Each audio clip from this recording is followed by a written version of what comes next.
नमस्कार दोस्तों, कैसे हो आप लोग। आई होप आप लोग बहुत अच्छे होंगे। तो मैं आ गई हूँ अपनी कड़ी को आगे बढ़ाने, जो हम कल चला रहे थे। तो मेरा जो कल का विषय था, महाकुंभ का रहस्य। क्यों मनाते हैं महाकुंभ और क्या हुआ है, किस वजह से ये त्योहार मनाते हैं, उस कड़ी को आगे बढ़ाते हुए ये है भाग 2। तो इसमें मैं आपको बताऊंगी कि किस तरह से एक राक्षस ने छल किया और उसको उसकी क्या सजा मिली।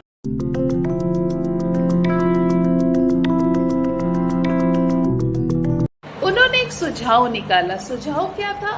उन्होंने बोला कि जो इस अमृत का पान करेगा, मैं भी उसी के साथ जाऊंगी, लेकिन अमृत पान उस पूरे ग्रुप को, यानी उस पूरे जो राक्षस कुल और जो देवता कुल हैं, उन लोगों को अमृत पान अकेले, मतलब कि अगर अमृत का पान करना है तो मैं उन्हीं के साथ जाऊंगी जो अंत में अमृत का पान करेंगे।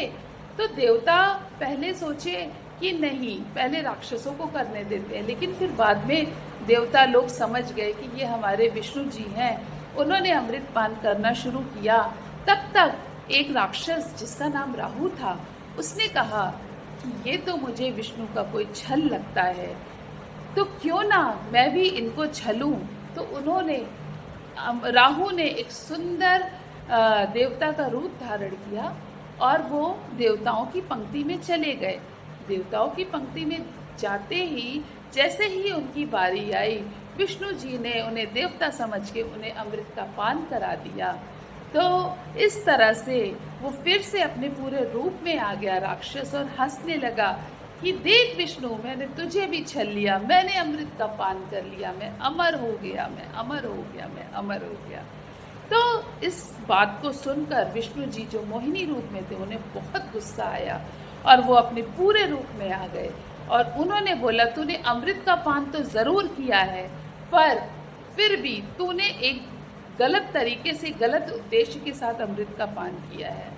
और उन्होंने तुरंत अपना चक्र निकाला और उसके गर्दन से, उसके धड़ से सर को अलग कर दिया।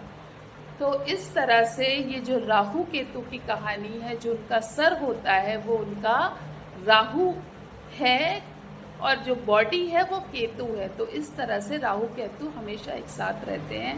तो ये रही खैर राहु केतु, और किस तरह से अमृत का छल करके किस तरह से राहु और केतु की स्टोरी थी।